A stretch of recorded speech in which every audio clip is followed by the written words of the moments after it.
We'll turn in the Old Testament to the book of Esther.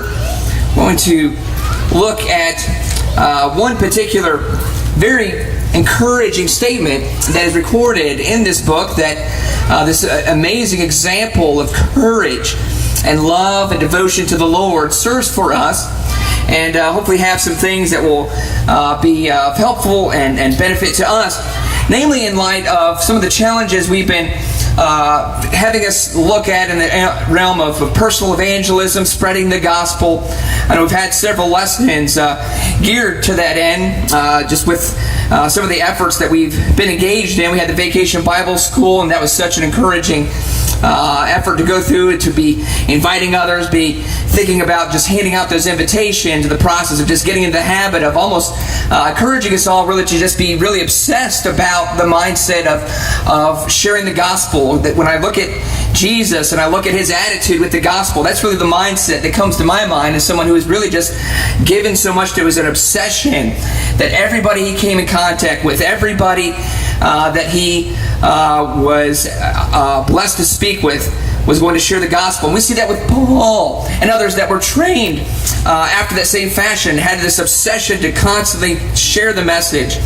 And so that's kind of been on my mind lately, especially as we're getting into this event that Nathan's put together for this past several years, with the Shindig coming up, an opportunity for us as we invite people to come and engage in activities there that Nathan's been so good to arrange and put together. It was this, how many years? It's been 10 years, and pretty amazing that all those years has provided a number of opportunities. It's been great seeing some of the pictures that have been posted on Facebook of all the individuals that have showed up, all the people that have been influenced. I know several others were talking about that. Just think about the number of people that have been influenced just through that effort alone. And here we have another opportunity to be thinking about just the opportunity to be gathered together, to enjoy some time together, and to utilize those moments, hopefully also to influence others to think about the Lord and think about the invitation he has for them. So this will be kind of the last lesson, kind of the series of that topic. I'm going to kind of move on to some other things. I'm actually going to plan on preaching through the Gospel of Mark on Sunday mornings. So if you want to be reading through the Gospel of Mark and you can kind of follow along and kind of anticipate where we're going to be at, that might be something good as well.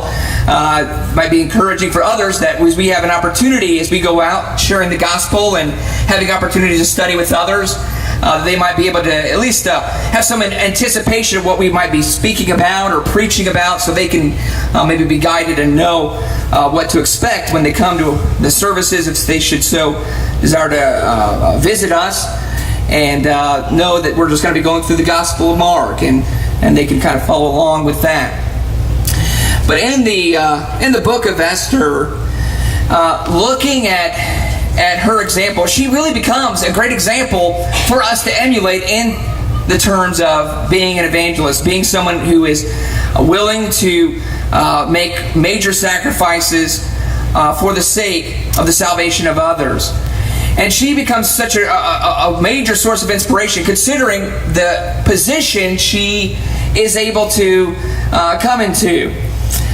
She beats out all these other women in terms of the beauty and what this king finds so appealing about her, that there's just no one else who is even in the same realm as her. It's almost, if you hear that expression, if looks could kill, or something like that, she had it all. I wonder, when I think of the description here, I wonder if there's anybody that's even been the same realm in terms of physical beauty. It's pretty astounding when you think about just the description. But let's just read there in Esther chapter 2. We get a feel, we get an idea of just the wow impact that she had, just from physical appearance alone, which is truly incredible. Esther chapter 2 verse 8 says, "So it came about when the command and decree of the king were heard, and many young ladies were gathered to the citadel of Susa into the custody of Haggai, that Esther was taken to the king's palace into the custody, and she was in charge of the women. Now the young lady pleased him and found favor with him, So he quickly provided her with her cosmetics and food, gave her 7 choice maids from the king's palace, and transferred her and her maids to the best palace, or best place in the harem. Esther did not make known her people or her kindred, for Mordecai had instructed her that she should not make them known. Every day Mordecai walked back and forth in front of the court of the harem to learn how Esther was and how she fared. Now when the turn of each young lady came to go into King Ahasuerus, after the end of her 12 months under the regulations for the women, for the days of their beautification were completed as follows: 6 months with oil of myrrh, and 6 months with spices and the cosmetics for women. The young lady would go into the king in this way. Anything that she desired was given her to take with her from the harem to the king's palace. In the evening she would go in, and in the morning she would return to the second harem, to the custody of Shashgaz, the king's eunuch, who was in charge of the concubines. She would not again go into the king unless the king delighted in her, and she was summoned by name. Now when the turn of Esther, the daughter of Abihail, the uncle of Mordecai, who had taken her as his daughter, came to go into the king, she did not request anything except what Haggai, the king's eunuch, who was in charge of the women, advised. And Esther found favor in the eyes of all who saw her. So Esther was taken to King Ahasuerus to his royal palace in the 10th month, which is the month Tebeth, in the 7th year of his reign. The king loved Esther more than all the women, and she found favor and kindness with him more than all the virgins, so that he set the royal crown on her head and made her queen instead of Vashti. I sometimes just pause for a moment there, and just from the description, you're just thinking, wow, what must that have been like to see a beauty like this? Pretty impressive. Amazing. And she has beaten out everybody else. No one else. There is no seconds. There is no competition. She has just won over this individual to the point that now he has entrusted her the royal crown.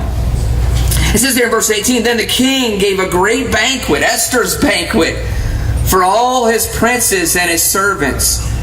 He also made a holiday for the provinces and gave gifts according to the king's bounty. When the virgins were gathered together the second time, then Mordecai was sitting in the king's gate. Esther had not yet made known her kindred or her people, even as Mordecai had commanded her, for Esther did what Mordecai told her she had done when under his care. Now, as we obviously realize that the story unfolds, and we got some drama unfolding here. That she has now been in this amazing position, and the blessings that God physically has blessed her with, but we're also going to see there's going to be some things that we realize that, yes, even beauty like this is really only skin deep, that really the true beauty is really in the heart. And we're going to find out just how beautiful Esther is.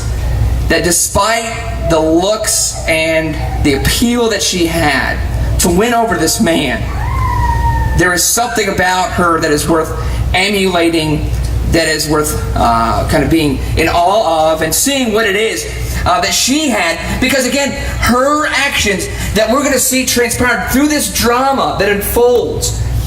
Some events transpire, and we realize that all of a sudden there is this edict that's given that her people, and of course to this time she's kept her relationship with the Jewish people a secret. She doesn't want him to know that. But now all of a sudden these people are threatened. He has been encouraged and given to sign, put his signet ring on an edict declaring the extermination, mass killing of all of these people.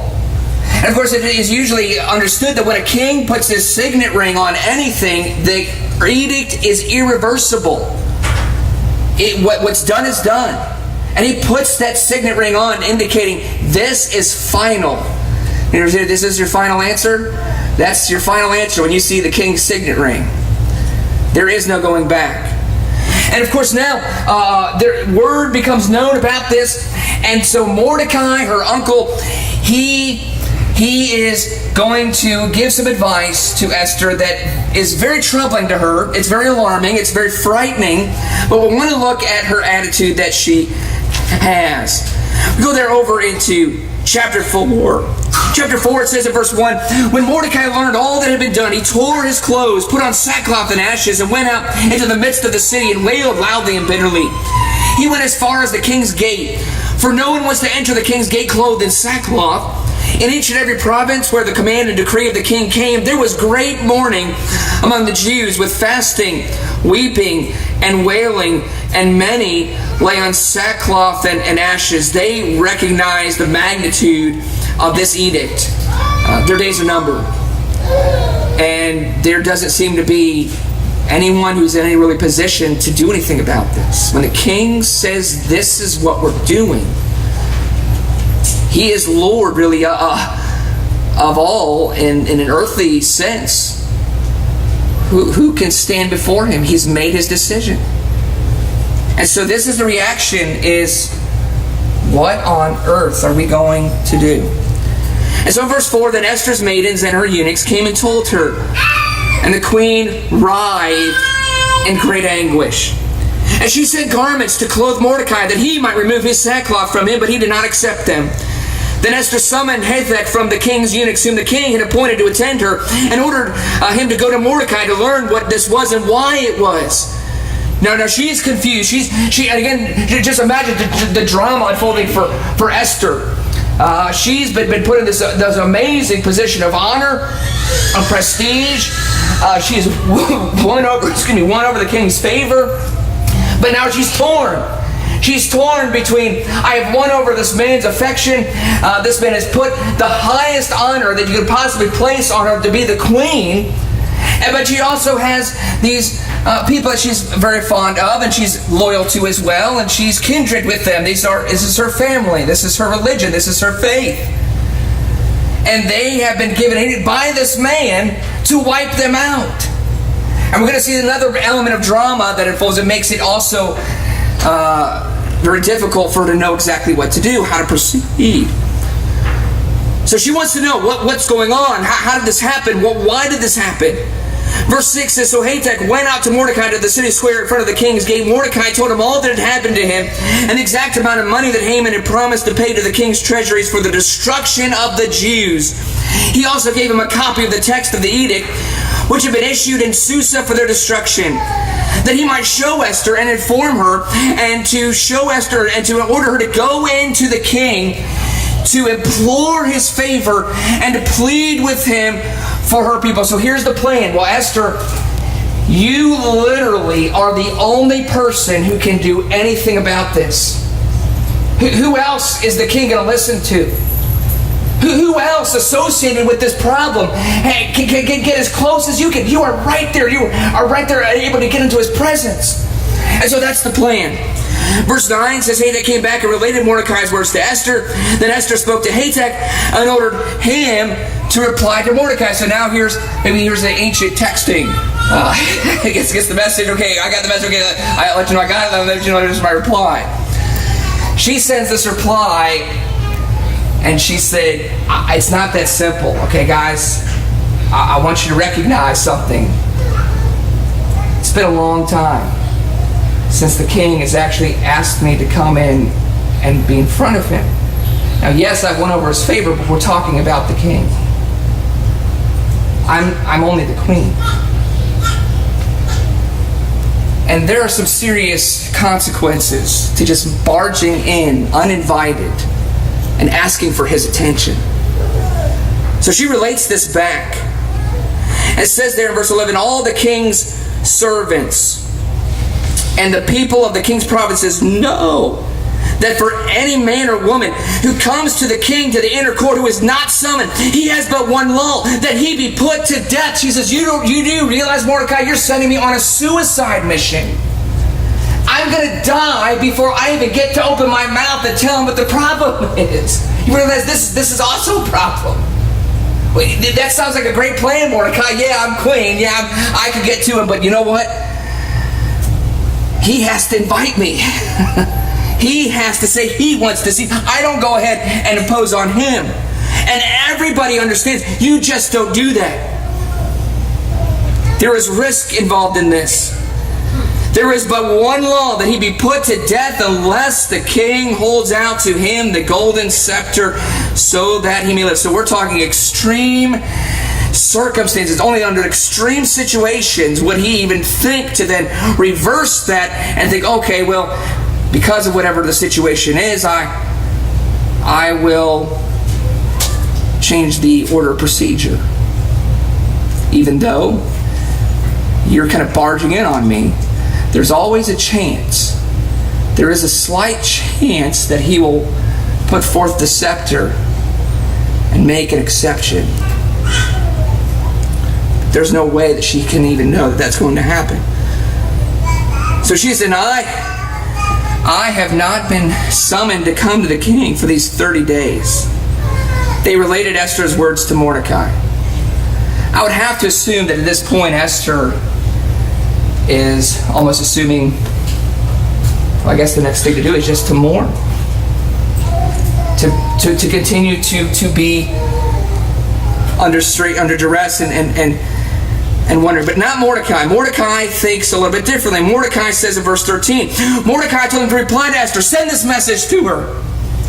Do not imagine that you in the king's palace can escape any more than all the Jews. For if you remain silent at this time, relief and deliverance will arise for the Jews from another place, and you and your father's house will perish. And who knows whether you have not attained royalty for such a time as this. And what I love about this precise situation is, well, the ramifications certainly do not apply, maybe specifically for us. It is very similar. I sometimes think about this situation, honestly. When I get encouraged by the examples of Jesus, the examples of his disciples, the examples of the apostles. You know, we were preaching about this, been talking about his parables, talking about the courage, the excitement of the gospel, the power of the gospel, the ability, of course, to transform a living soul. But there always is that difficulty of making initial contact, getting someone to at least be willing to have the conversation, and always is to be this risk of how they are going to receive you and whether or not they're going to be in favor of having such a conversation. Third, we all recognize the risk that is involved of someone's face just almost being completely altered. How dare you bring up religion? How dare you mention Jesus? How dare you mention I need something? I'm sure we all recognize those situations. But it's interesting, Mordecai's influence upon Esther is basically this. How can you afford to remain silent? How can you keep your mouth shut? And that is the challenge we face as we go out into our world, into our communities, into our workplaces, is the question we have to ask. Can I afford to keep my mouth shut? And that's a question we have to ask ourselves with literally every person we come in contact with. It's the cashier that we're exchanging the items at Walmart. It's the individual we bump into that says, oh, hey, thank you for the card. I'll go ahead and take this. And the question remains, do I initiate? Well, there's an opportunity. Should I say something? And in this situation, salvation of individuals is on the line. And when Mordecai's his wisdom and his insight is this, how can you remain silent, especially being in the situation that you are in? He says, if you remain silent this time, relief and deliverance will arise for the Jews from another place, and you and your father's house will perish. And who knows whether you have not attained royalty for such a time as this? In other words, you have to take the risk. It is worth the risk. Who knows? There's always a possibility that God has put you in a situation and He will bless you and He will help you and He will provide further aid in this. So there's this wisdom from Mordecai. Who knows? We really don't know. But as we talked about this morning, providence. There's always that element of faith that maybe God will provide. Certainly He will. But notice that this is the response of Esther. And this is what we're going to look at this evening for the remainder of our time. Together, just 3 points I want to look at based off of her response. But this is what she says in verse 15. Esther 4:15 says, Then Esther told them to reply to Mordecai, Go, assemble all the Jews who are found in Susa, and fast for me. Do not eat or drink for 3 days, night or day. I and my maidens also will fast in the same way. And thus I will go into the king, which is not according to the law. I love how she brings this. This is extraordinarily, it's awkward, it's dangerous, it's unheard of. I'm really putting myself out there. This is not according to the law, and if I perish, I perish. So Mordecai went away and did just as Esther had commanded him. Esther is a tremendous example to me. And all these questions that I have to ask every day, that we all have to ask ourselves. Is it worth whatever risk is involved? For whoever it may be, regardless of whatever we already know about them. For us to have the mindset of Jesus, to really be almost obsessive about evangelism, to be obsessive about the command, go into all the world, into everybody, to every single individual. Make sure the gospel is heard. There's always a set of, is it worth it? What am I putting myself into? What am I potentially opening up here? And Esther, I think, is a great example for us to look to, because she used her position and saw the words of her uncle Mordecai encouraging her, and she made this great risk that if I perish, I perish. And number one, that she was willing to die. Here's a woman who's willing to throw away her beauty, throw away the advantages that her beauty had brought her, and essentially say, none of that really is worth as much to me than the salvation of other people. She refused to allow all these advantages that had come her way because of the physical blessings that she had been given, and refused to allow that to get in the way. And so in that sense, she is willing to die, to be dead to those things. You know what's interesting about that? This is precisely what Jesus tells you and I is demanded of us, to be loyal disciples of Jesus. Jesus actually has challenged us. Once we are in all of the message of the gospel, we realize how it benefits us. But he also says, remember, there's a price. The price of being a disciple, to being loyal to his cause, is that we also must be obsessive to the point that we must die to any other aspirations than the aspiration of winning souls. The aspiration of carrying out the message in hopes that other lost souls will be saved must take precedent to we are willing to die, so to speak, to any other ambition. That's Esther. Esther died to all these other ambitions she had, was willing to throw them to the side for the sake and risk it for the sake of making sure others could be saved.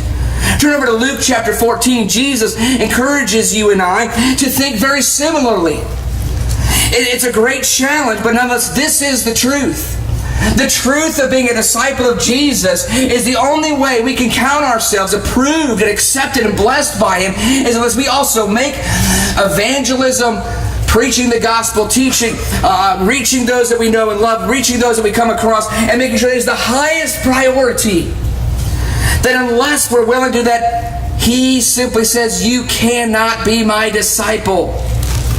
Listen to this verse in Luke chapter 14 and verse 25. Luke 14 verse 25.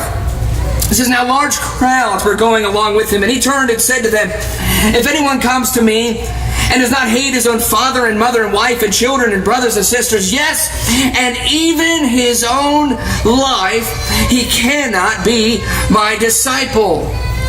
Notice again how similar that is to the wording of Esther. If I perish, I perish. We can look to her as an example, as a motivating factor for you and I, and realize what great sacrifices she was willing to do away with simply so that others could be saved, spared, and made safe again. But here's what Jesus says, what this means specifically. What does it mean to hate even our own life? I think what he's saying is we have to be willing to die to every personal ambition that we are prone to developing in our life, and remove them all for the sake of carrying on his mission of making other disciples. Read what he says in verse 27. Whoever does not carry his own cross and come after me cannot be my disciple. For which one of you, when he wants to build a tower, does not first sit down and calculate the cost to see if he has enough to complete it? Otherwise, he has laid a foundation and is not able to finish. All who observe it begin to ridicule him, saying, this man began to build and was not able to finish. Or what king, when he sets out to meet another king in battle, will not first sit down and consider whether he is strong enough with 10,000 men to encounter the one coming against him with 20,000? Or else, while the other is still far away, he sends a delegation and asks for terms of peace. So that none of you can be my disciple who does not give up all his own possessions. Therefore, salt is good. But if even salt has become tasteless, with what will it be seasoned? It is useless, either for the soil or for the manure pile. It is thrown out. He who has ears to hear, let him hear. We're going to look at some other passages that I'll be bringing out more specifically, I believe, what is entailed when he's speaking to us here. There's a wide variety of things certainly at play in this application, but I believe what is that must be at the height, because Jesus, one of the first things he told each and every individual who was willing to be a disciple was, I am going to make this your ambition. You will become a fisher of men. They all had to understand that that was at the height of being a disciple of Jesus, was learning to make that our highest ambition. And so he says we must also cast aside our love and our affection for so many other things in this world that sometimes compete for that. Esther was in a position where there was some competition, was there not, in the way of actually being a soul winner, so to speak. And she was willing to die. She was willing to say, if I lose it, so what? What is more important? And Jesus, in many ways, is communicating that to you and I, saying, unless we are willing to learn and develop that, we are maybe wasting our time even beginning to become the process of learning to be a disciple, unless we realize that's the end ambition. Let's look at a couple other passages that make this known. Look over to Matthew chapter 19. Matthew 19. The mindset of all of the disciples readily understood that they were required to leave every ambition aside and replace it with one, and that was to learn to be a soul winner. Matthew chapter 19, listen to the words of the disciples in verse 27. Peter said to him, behold, we have left everything. We have left everything and followed you. What then will there be for us? And Jesus said to them, truly I say to you that you have followed me in regeneration when the Son of Man will sit on his glorious throne. You also shall sit upon 12 thrones, judging the 12 tribes of Israel. And everyone who has left houses or brothers or sisters or father or mother or children or farms for my name's sake will receive many times as much and will inherit eternal life. But many who are first will be last and the last first.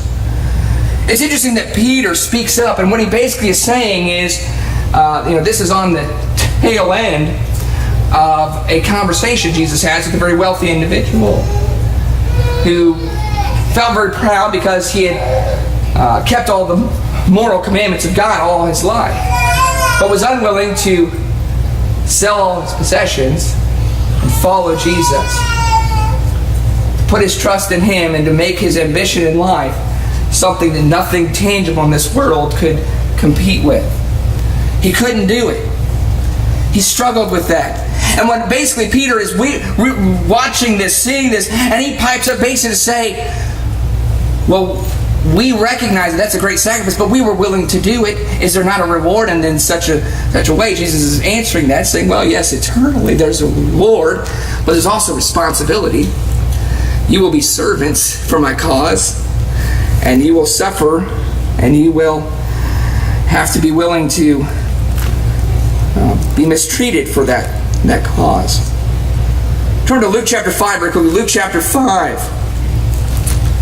Luke chapter 5 and verse 10, what else was understood by disciples when the conversation of soul winning, of being a fisher of man was discussed? It was always under the understanding that that would replace and become the pinnacle of everything else that they had going on in their life, including these individuals who had devoted their lives to fishing as a business venture.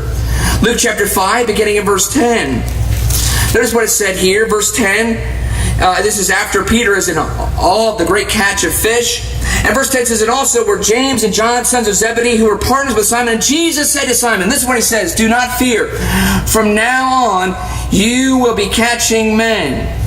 When we just simply, just kind of in our spare time. Verse 11, when they had brought their boats to land, they left everything and followed him.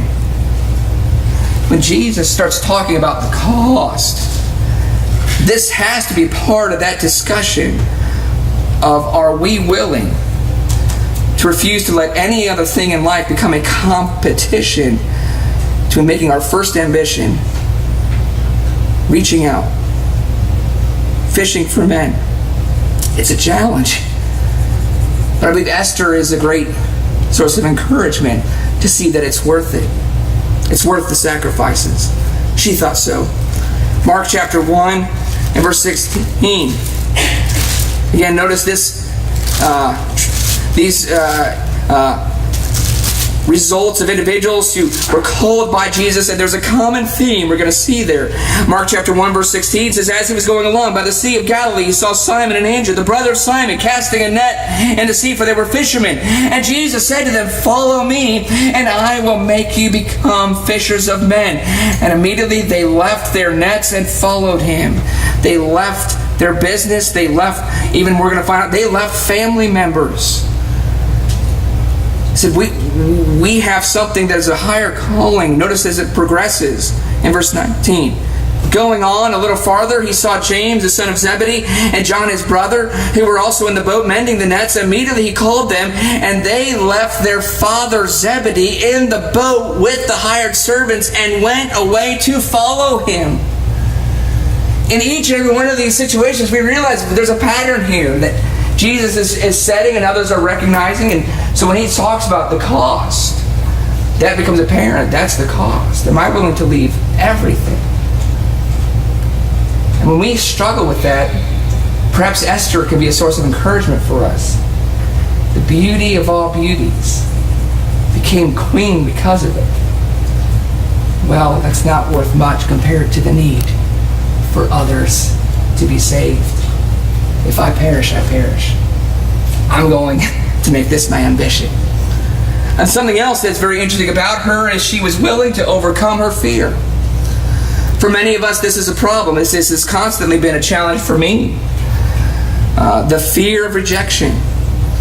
The fear of this becoming a very antagonistic conversation. The fear of all of a sudden, I'm being questioned. I'm being interrogated.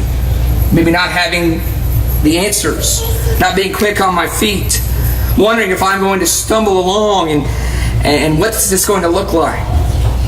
Esther had fears. Esther had legitimate fears. She relays it. She says, you recognize that you're asking me to do something that is incredibly dangerous? She was basically saying, I'm scared. This is something very frightening to me. And what is amazing is Esther was willing to put forth some effort to overcome that fear. Turn over to John chapter 9. I want to look at something I find very encouraging about overcoming fear that should be helpful for you and I as we see Esther doing this. John chapter 9, we realize that in the early days when Jesus was teaching and preaching and making disciples, there was a lot of fear going on. There was a lot of risk. There was a lot of things that people had to counter and decide, is it worth this kind of life if I become a disciple? And guess what many people were unwilling to do? Unwilling to publicly admit that they knew who Jesus was. We're going to look at John chapter 9. Guess who is in this group?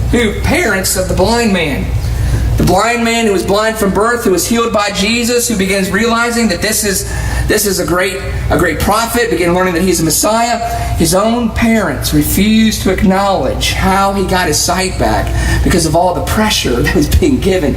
We're going to cast you out. We're going to make life difficult for you. Notice the fear that was there. In John chapter 9, beginning in verse 18, the Jews then did not believe it of him that he had been blind and had received sight until they called the parents of the very one who had received his sight and questioned them, saying, is this your son, who you say was born blind? Then how does he now see? His parents answered them and said, we know that this is our son, that he was born blind. But how he now sees, we do not know. For who opened his eyes, we do not know. Ask him, he is of age. He will speak for himself. His parents said this because they were afraid of the Jews, for the Jews had already agreed that if anyone confessed him to be Christ, he was to be put out of the synagogue. For this reason, his parents said, he is of age, ask him. And I simply bring that up, and we can recognize kind of the social temperature of the time was great risk. You didn't confess Jesus without some controversy in your life. You didn't confess Jesus without the risk of major catastrophic social events disrupting your life. That being said, you know who I'm impressed with? I love the people in Mark chapter 7. There was a guy who was healed by Jesus, and in this culture where all this fear tactics are being laid, Jesus even tells this guy, don't tell anybody.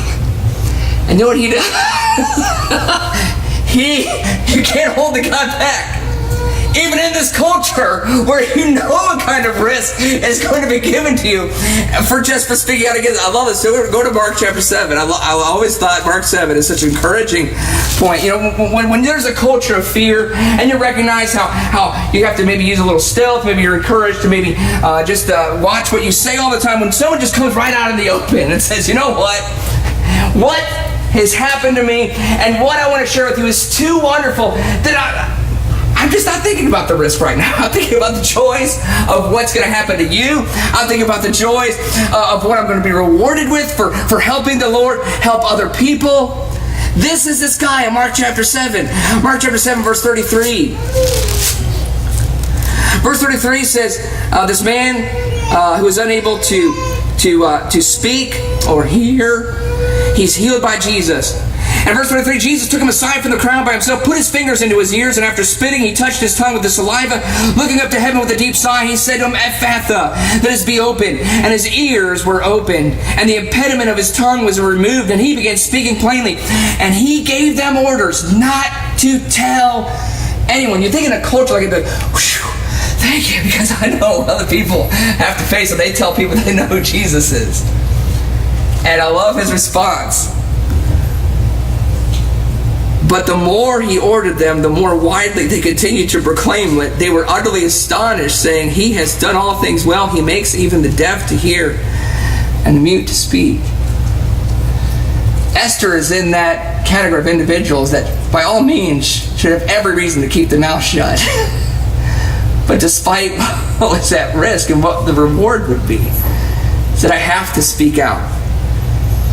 Every time I think of that point, I very quickly just want to make mention of someone I've always been encouraged by, a young man by the name of Josh Taylor. He was in the Marines. His life was cut short. He was in a training exercise. He was loading mortars. It's kind of very tragic. He was engaged to a very lovely young Christian girl, and before they were able to actually become married, he died from that training exercise. Well, he was a faithful Christian, and there were all kinds of encouraging things that came out as other people kind of talked about his life. One of the things we find interesting is that when he was in the military, he had been given strict orders, specifically not to proselytize people while he was out in Afghanistan. And they said nothing could hold him back. So they did not realize how many people he was able to baptize. He found a way, found water, found methods for people to obey the gospel.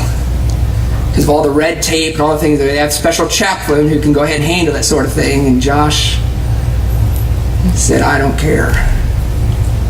I have to tell people about the gospel. And that's Esther.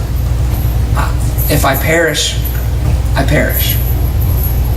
We're talking about God's people. We're talking about people who He loves.